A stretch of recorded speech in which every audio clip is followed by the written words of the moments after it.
Hi guys, Thomas and Friends 47 here, and today we're taking a look at the brand new Thomas and Friends Talking Thomas with Annie and Clarabel.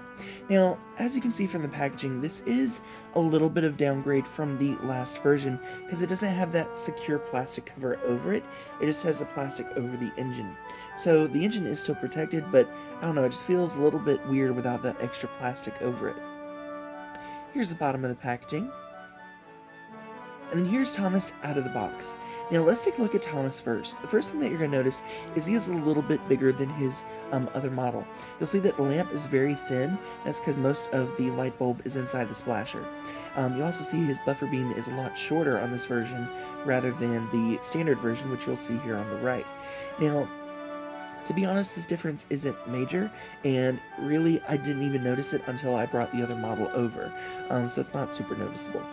Here's the front of the engine, and I'm glad that they gave him a smiling face. This feels like a kind of generic face, and I like that. Just like with the originals, when you press the button, it lights up and talks, and we'll hear more phrases at the end of this video. Very cool.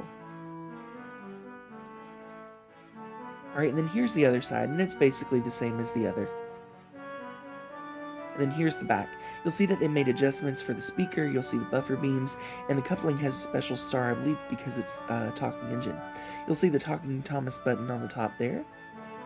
And then here's the bottom of the engine.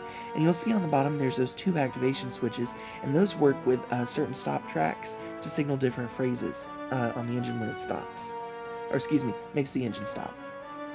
Alright, now, here's what it looks like without the cover on the engine. You'll see that that button is super far tall on that engine, which I don't really like because that's not easy for modifications. But it is what it is. Now, let's take a look at Annie. Now, Annie actually has some great details here, though I wish it wasn't just squiggles, but that is how it is in the show. You'll see that the windows are hollow so you can see through them, and there is no bench detail on the inside like there previously was. On the front, though, it has some great details on the face. Not only does it have a 3D nose, but the eyes and the mouth detail just look amazing. And then here's the other side, which is basically the same, but that's alright. And then here's the back, and you'll see that they've added that line detail, just like the show. Here's the top with a silver painted roof, and the bottom, which is actually the same chassis as the previous versions. And here's Clarabel. And Clarabel actually is a different mold. You'll see she has different squiggles on there, just like the show, the longer squiggles. And then, of course, the little roof details there. And then for her face, it is also slightly different. So you'll see she has little freckles, of course, a nice smiley face there, the little window detail. There's the difference between the two. Though it is a slight difference, I'm glad that they did do different molds. Here's the other side, which is basically the same. That's alright. Here's the back of Clarabel.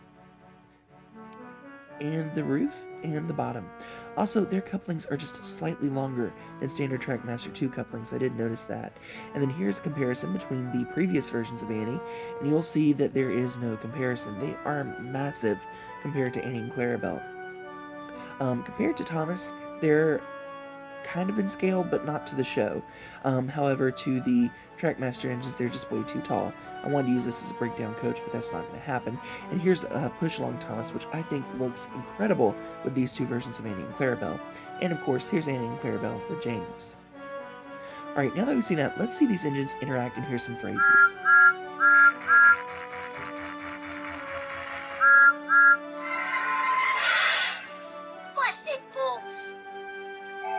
On my way! Bye, Percy! Percy, perfect!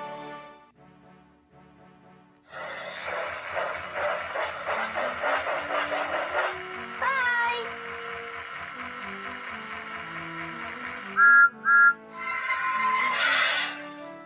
Hi, Percy! Hello, best friend! Time to roll! See you later! That was fun!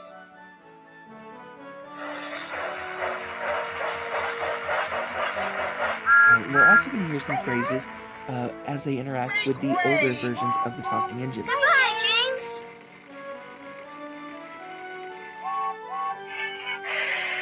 Battling rods! Hello, friends! Hello, James!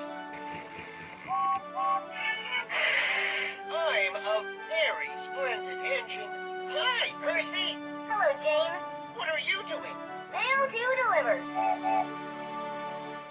Hello, Percy. Hello, Diesel.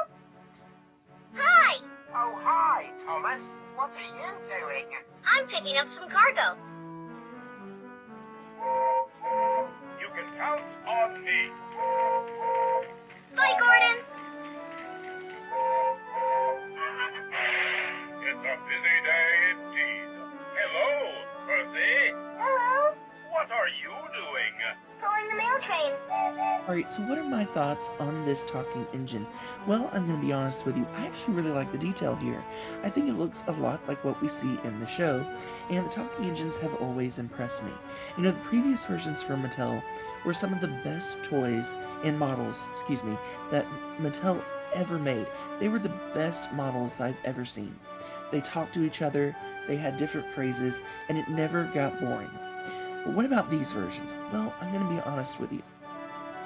Thomas and Percy do not interact as much as previous versions do, and I think there's a reason for that. So the previous versions talked a lot, and I mean a lot. Thomas would talk to Percy, Percy would say a phrase, and then Thomas would respond back to it. And there was this banter that would go on back and forth, and then of course they would go off randomly. Like they talked a lot. And I think for younger engineers and parents of younger engineers, I think that got annoying to the adults who had children that had these models, and I think that Mattel took feedback from that and kind of like toned it down a bit. Unfortunately, that makes for a more slightly boring model. With the original engines, there were phrases that they would say that you would hear, rarely, and then there were some that you would hear a lot, but it didn't really get boring because they mixed it up well. When I was running these engines and testing them for this video, I heard a lot of the same phrases over and over and over again, and that kind of got boring really fast. But at the same time, when I was bringing the older engines out, I actually heard a phrase from Gordon that I'd never heard before, and that was Thomas asked him, "Where are you going?" or Percy asked him where he was going. Gordon was like, "I'm going to the castle," and I never heard that before. So those older engines still surprise me a lot.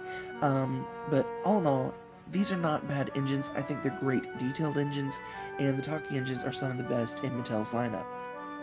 They add so much life to the railway and to a train layout in general. I mean, just hearing these engines talk to each other and interact with each other just adds another dimension to the railway. It's like they're real living things, and that's pretty cool. But anyway, that's my thoughts. Let me know what you think about this in the comments below, and I'll see you all again very soon. Bye for now.